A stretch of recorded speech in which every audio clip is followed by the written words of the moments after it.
My sister gave me a DNA test at my birthday dinner right after my mother hid my graduation photo in the hall closet. She slid the little white box across the table between the pot roast and the grocery store cake and smiled like she had been waiting her whole life to watch me open it. "Maybe this will prove why Dad never should have raised you," she said. Nobody laughed. My aunt stopped chewing. My mother dropped the serving spoon, and my sister Tessa leaned back in her chair like she had just pulled the pin from a grenade. 6 weeks later, the results came back. She was right. I was not Ray Collins' biological daughter. But Tessa forgot one thing. Before he died, Dad left a voicemail in the back office of his hardware store. And when his voice played in front of the whole family, the woman who tried to erase me lost the only thing she truly wanted. Not money, not a building, the right to call herself the daughter who loved him most. My name is Mara Collins. At least that was the name I grew up with. I was 36 years old when my family finally said out loud what they had been whispering around me my entire life. I grew up in Mason, Ohio in a beige split-level house with a cracked driveway, a crooked mailbox, and a front porch. My father repainted every spring, even though the paint always peeled again by August. We were not rich. We were not fancy. My father, Ray Collins, owned Collins Hardware and Supply on Main Street. It was the kind of store where contractors bought nails, old men argued about lawnmower blades, and neighbors came in for light bulbs, but stayed to talk about their grandchildren. Dad knew everyone. He knew who needed help loading mulch. He knew which customers were lonely. He knew which young parents were pretending they could afford a repair they couldn't. People in town called us a good family, a solid family, a family with values. But some houses look warm from the street and still feel freezing once you step inside. In our home, my older sister Tessa was the daughter everyone watched. She was pretty loud, confident, and sharp in a way adults called spirited, because it was easier than calling her cruel. If Tessa interrupted someone, Mom laughed and said, "She just has a big personality." If I spoke too softly, Mom sighed and said, "Mara, don't mumble." If Tessa got a C in chemistry, Mom said grades don't define a person. If I made honor roll, Mom said, "That's nice, honey. Can you help clear the table?" Tessa learned early that the room belonged to her. I learned early to make myself useful. I set the table. I washed dishes. I remembered birthdays. I smiled when relatives called me the quiet one. And when Tessa whispered mean little things under her breath, I pretended not to hear because nobody ever believed me anyway. When we were teenagers, she used to call me the extra kid. Not loudly, never in front of Dad, just soft enough for me to hear. If I told Mom, she would say, "Mara, your sister is joking. Stop looking for reasons to be hurt." So I stopped telling. That is how some families train you. Not by yelling, by teaching you that your pain is inconvenient. Dad was different. Ray Collins was not the kind of man who gave long speeches about feelings. He wore flannel shirts, work boots, and a pen clipped to his chest pocket. He smelled like sawdust coffee and peppermint gum. He rarely said "I love you," but he noticed things. He noticed when Tessa mocked my haircut before 8th grade picture day. He noticed when I came home early from prom and said I was tired. He noticed when Mom forgot to save me a piece of my own birthday cake because Tessa's friends had dropped by and it was just easier to cut the whole thing. Dad had this small habit. Whenever the room made me feel invisible, he would tap the table twice with his knuckles. Tap, tap. That meant I see you. No one else knew. Just us. Those 2 taps got me through more childhood dinners than I can count. After college, I left Mason and moved to Columbus. I became a school nurse at an elementary school, rented a small apartment, bought too many houseplants, and built the kind of quiet life I had always wanted. No competing. No eye rolls. No one making me feel grateful for crumbs. I still called Dad every Sunday. I still visited on holidays. But I kept distance from Mom and Tessa because every conversation with them felt like walking barefoot across broken glass while they smiled and told me I was too sensitive. Then Dad got sick. At first it was shortness of breath, then hospital appointments, then heart failure, then the kind of decline everyone sees but no one wants to name. Mom became nervous and overwhelmed. Tessa became dramatic online. She posted hospital selfies with captions like, "Praying for my daddy." Family first. But behind the photos, she rarely stayed long. She had brunch plans. She had hair appointments. She had a husband who needed her home. So every Friday after work, I drove from Columbus to Mason. I filled Dad's pill organizer. I cooked low-sodium meals he pretended to hate. I sat beside him during appointments and wrote down everything the doctor said because Mom forgot half of it before we reached the parking lot. On Saturdays, I helped at the hardware store. Collins Hardware was old, imperfect, and beautiful in the way useful places are beautiful. The floors were scratched. The paint counter had stains older than me. The bell above the door made a tired little ring every time someone came in. Dad loved that store like it was another member of the family. Tessa hated it until he started dying. Then suddenly she saw potential. That was her word, potential. One afternoon she came in wearing white jeans and heels, holding an iced coffee, looking around the aisles like she had accidentally stepped into a garage sale. "This place could be adorable," she said. Dad was sitting behind the counter with a blanket over his knees. "Adorable?" he asked. Tessa ignored the warning in his voice. "I mean, not like this. Obviously. But if we took out the plumbing aisle, added candles, baskets, cute home decor, maybe a coffee bar." Dad blinked at her. "This is a hardware store, Tess. It's a dead brand," she said. The words landed hard. I saw Dad's jaw tighten. Tessa kept going. "People want experiences now. Not dusty shelves and old men arguing about drill bits."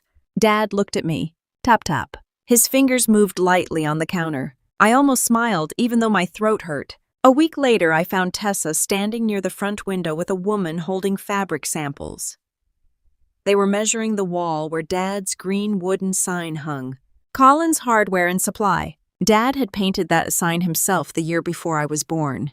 Tessa did not know I was watching when she said, "I'm thinking Tessa Collins' home. Cleaner. More upscale. Dad would love it if he weren't so stuck in the past." Dad heard her from the office. He did not say a word. But that night when I helped him into his recliner, he asked me, "You think a place can have a soul?" I said, "I think this store does." He nodded slowly. "Good," he said. "Remember that?" 3 months later, Dad died on a rainy Monday morning. I was holding his hand when it happened. Mom was in the hallway trying to reach Tessa. Tessa arrived 40 minutes later wearing full makeup and a cream-colored coat, crying loudly enough for the nurses to close the door. At the funeral, she gave a speech about being Daddy's girl. She talked about his strength, his wisdom, his love of family. She cried at all the right places. People hugged her. People told her she was brave. I stood near the back, holding Dad's old denim jacket because I had taken it from his hospital chair and could not let go. No one asked if I was okay. After the service, while I was gathering paper plates in the church fellowship hall, I heard Tessa whisper to Mom near the coffee urn, "We need to talk about the store before Mara gets ideas." Mom said, "Not today." Tessa answered, "I'm just saying. She played nurse for a few months and now she probably thinks that makes her family." Played nurse. Makes her family. I looked down at Dad's jacket in my arms. For the first time, grief and anger touched each other inside me. I should have walked into that kitchen. I should have said something. But I had spent my whole life swallowing pain to keep the family comfortable. That habit does not disappear overnight. 6 weeks after the funeral, Mom called and invited me to a birthday dinner. My birthday had been 3 days earlier, but that was normal. Tessa's birthday was always a weekend event, brunch, balloons, photos, and Mom writing long Facebook posts about the day her first miracle was born. Mine was usually whatever evening worked best for everyone else. "You should come home Saturday," Mom said. "It would be nice to have everyone together." Her voice sounded too careful. I almost said no. But grief makes you reach for people even when they are the ones who cut you. So I drove to Mason. I even brought Mom her favorite lemon pie from the bakery in Columbus. I told myself maybe Dad's death had changed things. Maybe we could sit at the same table without competing for love. Maybe my mother would look at me and finally see the daughter who had stayed. The first thing I noticed was the hallway table. The photo of Dad and me at my nursing graduation was gone. It had always been there, me in my white dress. Dad standing beside me under a maple tree, his hand on my shoulder, his eyes proud in that quiet way of his. Now the frame was missing. In its place was a large picture of Tessa and Dad at a Father's Day cookout. Tessa was laughing her arm around his neck. The caption printed beneath it said, "Daddy's girl." I stared at it. Mom came up behind me. "Oh," she said quickly. "Tessa brought that over. I thought it looked nice." "Where's my graduation picture?" She rubbed her hands together. I moved some things around. "Where is it?" "In the hall closet, I think." The hall closet. That was my place in the family. Not thrown away. Just tucked somewhere no one had to look. Dinner was pot roast, mashed potatoes, green beans, and silence thick enough to choke on. My Aunt June was there. So was Tessa's husband, Brent, who spent half the meal checking scores on his phone. Tessa sat across from me in a red sweater with perfect hair, perfect nails, and a smile that never reached her eyes. Mom barely ate. She kept folding and unfolding her napkin. I tried to talk like everything was normal. I asked Aunt June about her knee. I asked Brent about work. I asked Mom if she wanted help cleaning out Dad's workshop. Tessa's fork stopped. Mom's face went pale. "We'll handle that," Tessa said. I looked at her. Dad asked me to organize some of his tools. Tessa gave a soft laugh. That was before. Before what? She tilted her head. Before everyone stopped pretending. The room went still. Mom whispered Tessa. But Tessa was already reaching under her chair. She pulled out a shiny gift bag with gold tissue paper and placed it in front of me. "I brought you something," she said. "Since it's your birthday and all." Nobody moved. Aunt June looked from Tessa to Mom. Mom's face had gone white. That should have warned me. But some part of me was still the child hoping her sister might one day be kind. So I pulled out the tissue paper. Inside was a DNA testing kit. For a second, I did not understand what I was seeing. Then Tessa smiled. "Go ahead," she said. "It might answer a few questions." My hands went cold. My face burned. Aunt June whispered, "Tessa, what are you doing?" Tessa ignored her. She leaned closer, eyes bright with something ugly. "Maybe this will finally explain why you never really belonged here." I looked at Mom. She did not look confused. She looked afraid. That was worse. Tessa laughed under her breath. "Oh, don't look so wounded, Mara. Some of us have known the truth for a long time." Nobody spoke. Then she said it, the sentence she had been saving like a blade. "You were Dad's favorite charity project, not his daughter." The room fell silent. Not uncomfortable silent, guilty silent. I looked at my mother. Because sisters can be cruel, but mothers are supposed to stop the bleeding. Mom stared at her plate. That silence told me everything. I asked her, "Is this true?" She pressed a hand to her mouth. "Mara, this is not the time." Not the time. My entire life had just cracked open in her dining room, and that was what she had for me. Not the time. "How long have you known?" I asked. Mom closed her eyes. Tessa answered for her. "Long enough." I turned to my sister. "How long have you known?" She smiled. "Since I was 16. 20 years. 20 years of little insults. 20 years of extra kid. 20 years of being called dramatic sensitive, not really like us. 20 years of Tessa carrying a knife and waiting for the perfect dinner to use it." I stood up. My chair scraped against the floor. Mom flinched. Tessa's smile widened like my pain was the reaction she had ordered. I picked up the DNA kit. "You wanted me to open this in front of everyone," I said.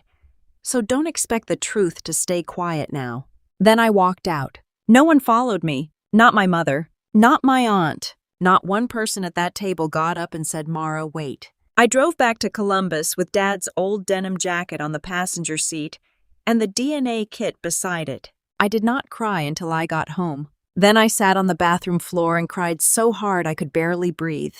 Not because I might not be Dad's biological daughter. A part of me already knew. Children know when love has conditions, even if nobody explains the contract. I cried because my mother had watched me spend my whole life trying to earn warmth from a family that had already decided I was different. I cried because Tessa had not just wanted the truth. She had wanted an audience. The next morning I mailed the test. Not because Tessa told me to, because I was done being the only person in my life not allowed to know my own story. Then I opened the cardboard box Dad had given me before his last hospital stay. He had pressed it into my hands one evening while Mom was in the kitchen, and Tessa was posting another prayer request online. "Take this home," he had said. "What is it?" "Just some things I don't want lost." I had been too afraid to open it after he died. Now I cut the tape.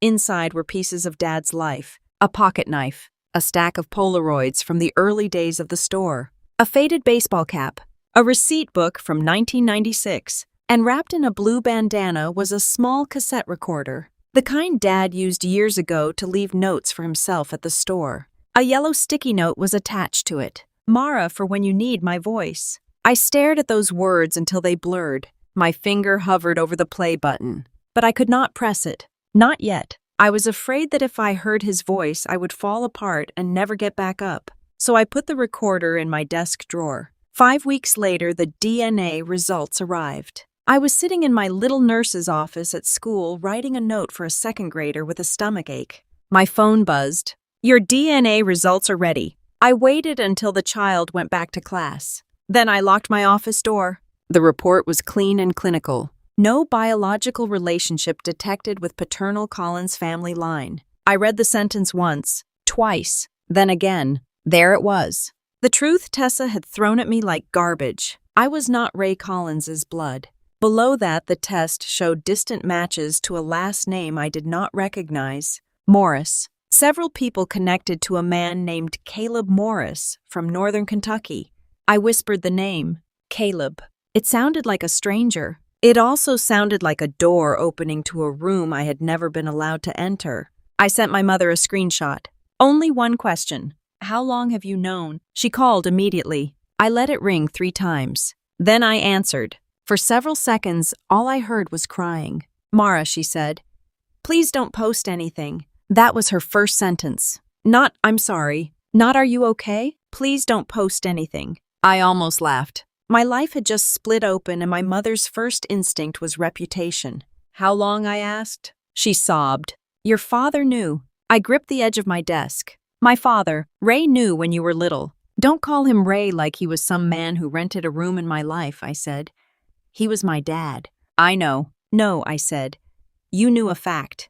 He knew how to be my father. She cried harder. I asked, who is Caleb Morris? Her silence answered before she did. A man I knew before things were stable with your father. Before. Mara. Was Dad married to you when it happened? She whispered yes. The room went very still. Not because I cared about my mother's marriage from 36 years ago, because I suddenly understood the shape of the shame in our house. My mother had made a mistake. My father had stayed. And somehow I had been the one punished for it. When did Tessa find out? She found an old letter when she was 16, and you let her use it against me for 20 years. She promised she wouldn't. She brought a DNA test to my birthday dinner. I know. You sat there. I froze. I closed my eyes. No, Mom, you chose. That was the first time I hung up on her. That night, Tessa texted me. Now stay in your lane. 4 words. Cold. Clean. Exactly like her. Then another message came. Dad's store is Collins' business. Don't embarrass yourself by fighting for something that was never yours. I stared at the screen. For years, Tessa had wanted me to explode so she could point and say, see, she's unstable. This time I did not give her that. I wrote back, you gave me the test. Don't be scared of the results. She did not reply. Over the next few days, the truth began to leak out in pieces. A cousin called to ask if I was okay, and accidentally mentioned that Tessa had been talking about the store transition. Aunt June asked if I was still coming to the family meeting at Collins Hardware. What family meeting? I asked. She went quiet. Then Mike called. Mike had worked at the store since I was 12. He was 64, wore suspenders every day, and called every woman under 40 kiddo no matter how old we got. His voice was low. Mara. I don't want to step into family mess. What happened? Tessa came in with a designer. My stomach tightened. For what? She's planning changes. Big ones. What kind of changes? He paused. She wants the plumbing aisle gone. Wants candles and baskets up front. Said she's taking down Ray's sign. I gripped the phone. The green sign. Yes. That sign is older than me. I know. What else did she say? Mike sighed. She said the store needs a real Collins woman running it. I sat down slowly. There it was. Real. Tessa's favorite invisible word finally spoken out loud. Thank you for telling me, I said. Mara. Yeah. Your dad loved you. Everybody who saw you two together knew that. After we hung up, I opened my desk drawer. The cassette recorder was still there. Mara, for when you need my voice. This time I pressed play. Dad's voice filled my apartment. Scratchy, weak, alive, testing. This old thing still works. Mara, if you're listening to this, I probably waited too long to say something I should have said when you were old enough to understand. I covered my mouth. There was a long breath. I knew the truth when you were about 2. Your mama told me after a fight. I was angry. I won't dress that up. I was angry at her, angry at myself, angry at a life that suddenly didn't look like I thought it did. He coughed softly. But one night you had a fever. You wouldn't sleep unless I sat beside your crib with my hand on your back. Around 3 a.m, you grabbed my finger in your little fist. And I remember thinking, this child did not make this mess. This child is just asking to be loved. My chest broke open. Dad continued. That was the night I became your father all the way. Not on paper, not for show, in my bones. I cried then, not pretty tears, the kind that fold you in half. I know Tessa knows, he said. I know your mother never handled it right. I know you felt coldness in that house, and nobody gave you a reason. I saw more than you think I did. Then I heard it, tap tap, his knuckles against a table. I saw you, kiddo. I pressed the recorder against my chest like I could hold him there. His voice became firmer. Tessa has plans for the store. She thinks legacy is a sign you hang behind yourself in a photograph. She thinks family means whoever can say the name loudest. But legacy is not noise. Legacy is who shows up when showing up is boring, hard, and unseen. A pause. I've left instructions with Paul. You don't have to fight dirty. You don't have to beg. Just stand still and let the truth walk into the room. Another breath. Mara, don't let anyone make you prove a place I already gave you. The tape clicked off. I sat there for a long time. For the first time since the birthday dinner, I did not feel small. I felt steady. The family meeting happened the following Saturday at Collins Hardware. Not in a lawyer's office. Not in a courtroom. In Dad's store. That mattered. The bell above the door rang when I walked in, and for one painful second I expected Dad to call from the back, "Be right there." Instead, I saw my family gathered near the front counter. Mom stood by the paint samples, pale and stiff. Aunt June sat on a stool by the seed packets. Mike stood behind the register with his arms crossed. Tessa was near the front window with Brent, and the same designer who was holding a folder full of cream-colored samples. On the wall, taped over a flyer for lawn care tools, was a mood board. Soft beige walls, gold lettering, a coffee bar, candles, throw pillows. At the top was a logo, Tessa Collins Home. Not Collins Hardware, not Dad's name, hers. I stared at it. Tessa noticed and smiled. Looks good, doesn't it, cleaner? More current. It looks like you buried him and started redecorating before the ground settled, I said. Her smile vanished. Mom whispered Mara. I turned to her. No, not today. Paul Whitaker arrived a few minutes later. Paul was Dad's longtime accountant and friend. He was not dramatic. He wore a brown jacket, carried an old folder, and looked like he would rather be anywhere else. But when he saw me, his expression softened. Your dad wanted this done here, he said. Tessa rolled her eyes. Of course he did. Dad was sentimental. Paul looked at her. No, he was specific. The room went quiet. Tessa stepped forward. Before we start, I think everyone should stop pretending. Mara is not Dad's biological daughter. Aunt June closed her eyes. Mike muttered something under his breath. Mom looked like she might be sick. Tessa lifted her chin. I know that sounds harsh, but truth matters. This store is Collins' legacy. The house is Collins' legacy. Blood built this store, not pity. There it was, the speech she had rehearsed for years. I felt everyone watching me, waiting to see if I would break. I did not. Paul opened his folder. Ray anticipated this. Tessa laughed. He anticipated biology. Paul looked at her over his glasses. He anticipated cruelty. That hit the room like a slap. Tessa flushed. Paul read from the first page. Ray left simple instructions. Collins Hardware and Supply goes to Mara. The house on Briar Lane goes to Mara, with Carol allowed to remain there as long as Mara agrees and the home is respected. Ray's truck tools and workshop also go to Mara. Tessa's face changed. Number. Paul continued. Tessa receives the remaining savings after final expenses, minus money borrowed from the store account. Brent looked at her. Tessa, he said quietly. What money? She snapped, not now. Paul said Ray did not want this to be about punishment. He wanted it to be about truth. Tessa pointed at me. She is not his daughter. Mike stepped out from behind the counter. Yes, she was. Tessa glared at him. This is family business. Mike's face reddened. I worked beside Ray for 27 years. I watched that girl come in every weekend while you posted hospital selfies from the parking lot. She handled payroll when Ray couldn't remember passwords. She drove him to appointments. She sat in that office sorting invoices while you measured walls for candles. Tessa's mouth opened. Mike kept going. You don't get to call yourself the only real daughter just because you share blood. Blood didn't mop this floor when Ray got too weak. Blood didn't sit with him during treatment. Blood didn't learn every customer's name.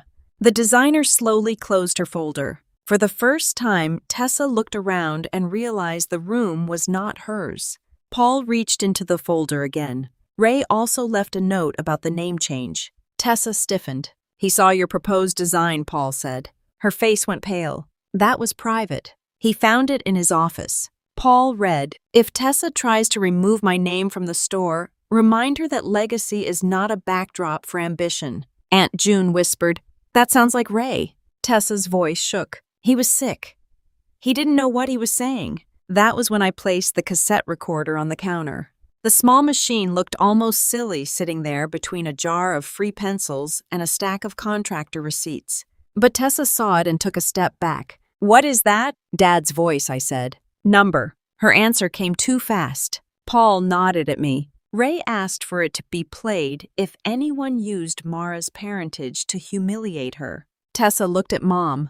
For once, Mom did not rescue her. I pressed play. Dad's voice filled the store. Mara, if they've made you feel like you need to prove you were mine, then I failed you in ways I am sorry for. No one moved. Not even Tessa. I knew the truth before you could spell your own name. Biology told me one thing. Life told me another. Life told me you were the child waiting by the door when I came home. The child who learned this store aisle by aisle. The child who stayed when staying was hard. Mike wiped his eyes. Aunt June covered her mouth. Dad's voice continued. Tessa. If you are hearing this, then you have done what I prayed you would not do. You have mistaken blood for love and inheritance for worth. You are my daughter too. But wanting everything has made you careless with people. Tessa whispered. Turn it off. No one did. You wanted the store because you thought it would make people look at you. Mara loved the store because she understood it was never about being seen. It was about showing up. Brent stared at the floor. Dad coughed on the tape. Carol's silence is not peace. Silence can be a weapon when a child is bleeding from it. Mom broke. She sat down hard on the stool and cried into both hands. Then came the part that changed me forever. Mara, you do not have to earn a seat at a table where I already placed your name. You do not have to shrink so other people can feel tall. And you do not have to keep calling Coldness family just because it lived in the same house. The store was completely still. Even the old refrigerator in the back seemed to hum softer. Dad's last words came gently. Keep my jacket. Keep your dignity. And remember this, the people who love you will not need a test to know who you are. The tape clicked off. For several seconds, nobody spoke. Tessa looked smaller than I had ever seen her. Not sorry, just exposed. All her sharpness had nowhere to go. Then she laughed once. It was ugly and broken. This is disgusting, she said. He turned everyone against me. Mike said quietly. No, Tessa. You did that. Tessa spun toward Mom. Say something. Mom lifted her head. Her face was wet. Her voice shook, but this time she did not look away. Mara was his daughter, she said. Tessa froze. Mom stood slowly gripping the edge of the counter. She was his daughter. You knew that. I knew that. Everyone who saw them together knew that. Tessa's face twisted. You're choosing her now. Mom swallowed. No. I should have chosen the truth years ago. That was the moment the room changed. Not because my mother's words fixed the damage. They did not. But because for the first time in my life, she did not hide behind silence while I bled.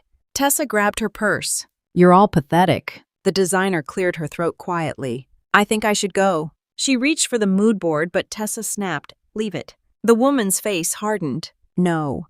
I don't think I want my work associated with this. Then she peeled the board off the wall herself. Slowly. Carefully. In front of everyone. Tessa Collins' home folded in half under her arm. Tessa looked like someone had slapped her. Brent still had not moved. Let's go, she hissed at him. He looked at her. What money did Paul mean? Her mouth opened then closed. That hurt her more than anything else in the room. For once, someone did not follow her blindly. When Brent finally walked out, he did not touch her arm. The bell rang behind them. The store stayed silent. But this time, silence did not feel like shame. It felt like a storm had passed and left the truth standing in the middle of the room. After everyone left, Mom stayed. She stood near the counter, eyes red, hands trembling. Mara, she said, I don't know how to fix what I did. The old me would have comforted her. The old me would have said it was okay before she even finished apologizing. But it was not okay. And I was tired of lying to make other people feel clean. I don't know either, I said. She cried harder. I was ashamed. I know. I thought if we didn't talk about it, it would hurt less. No, I said. It hurt me more. It just hurt you less. She flinched.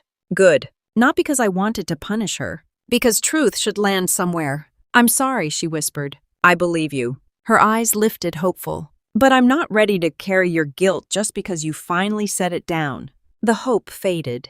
I did not apologize for that. In the weeks after the meeting, Mason talked. Small towns always talk. Tessa tried to control the story first. She posted on Facebook about betrayal manipulation and how some people play victims so well they steal a legacy. For 2 hours, people liked it. Then Mike commented, Mara showed up for Ray in the store when nobody was clapping. Everybody here knows that. Aunt June commented next. Truth without kindness is just cruelty. Then one of Dad's old customers wrote, Ray loved that girl.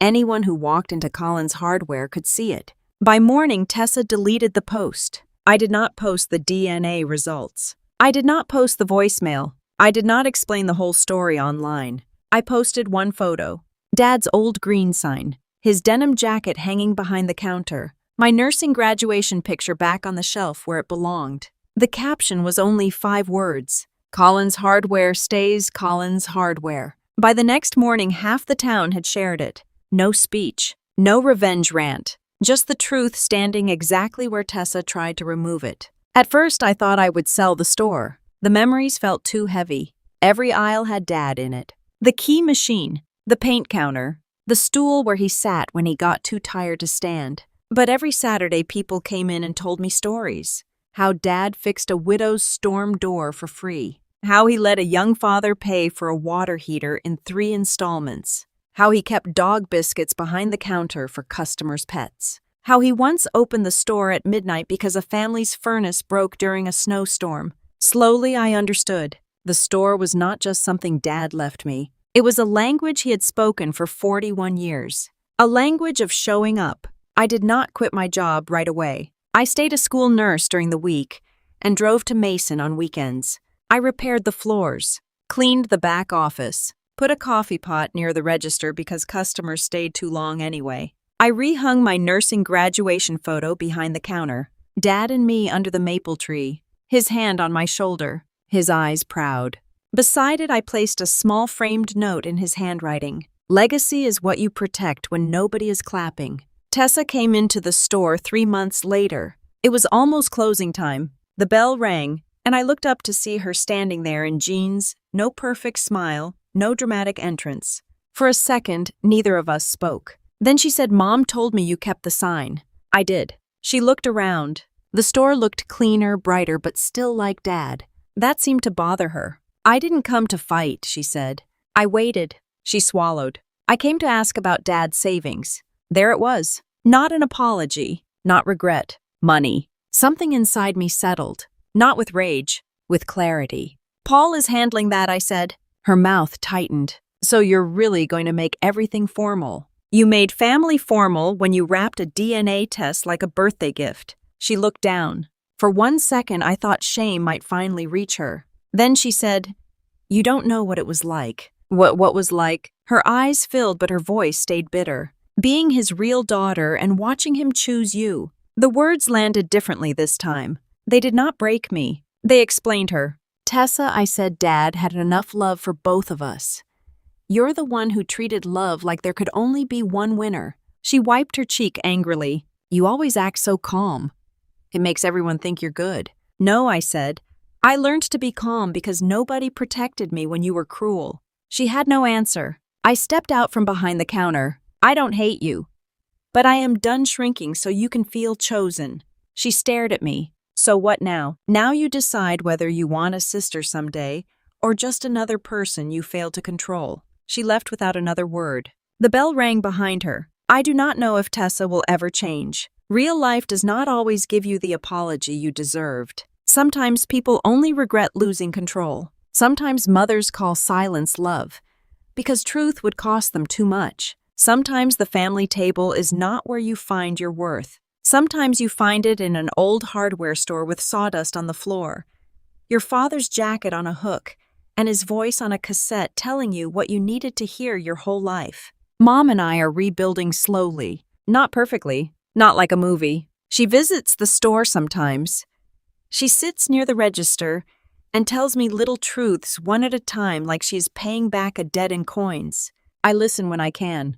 I leave when I need to. That is new for me. Leaving when I need to. Not slamming doors. Not begging. Just choosing myself before I disappear again. As for the DNA test, I still have it. It sits in my desk drawer. For a while, I hated it. Then I realized it did not take my father from me. It only exposed the people who thought fatherhood could be erased by a percentage on a screen. That test could tell me where my blood came from. It could not tell me who stayed beside my crib when I was sick. It could not tell me who taught me to change a tire. It could not tell me who tapped the table twice when the room forgot I was there. Family is not just blood, but it is also not just a last name. Family is who protects your dignity when there is nothing to gain.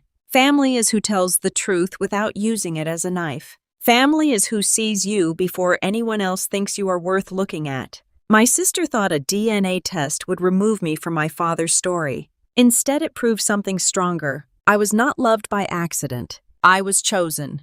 And once I understood that, I stopped begging people to make room for me in places where I had been standing all along. So if you have ever been treated like the extra child, the outsider, the one who should be grateful for crumbs, hear me clearly.